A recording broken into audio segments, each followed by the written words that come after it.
রাহুল দেবের সাথে তো আমরা মানে যেটা চাইছিলাম বা যেটা রিজার্ভ করছিলাম অডিয়েন্স হিসেবে আমার কাছে সাকিবের সাথে অত ভালো মারাত্মক লেভেলে অ্যাকশন থাকলো এই বুঝতাম, কিন্তু রাহুল দেবকে ওভাবে প্রেজেন্ট করা হয় না।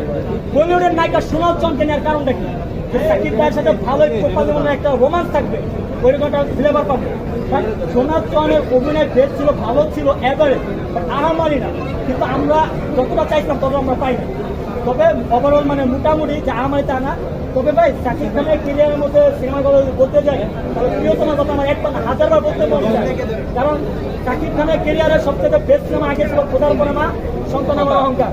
আর এই যুগে আইসা প্রিয়তমার কে তুফান বলেন, রাজকুমার বলেন, তারপর হচ্ছে কি আপনার যে দরদ বলেন, এখনো ভাঙতে পারা নাই প্রিয়তমার কে। কারণ প্রিয়তমা এমনও পাবলিক আছে 90 দেখছে, আমি নিজেই 95 উপরে দেখছি। আমি নিজে দেখছেন, হ্যাঁ কি বলেন, হলে না হলে তো দেখছি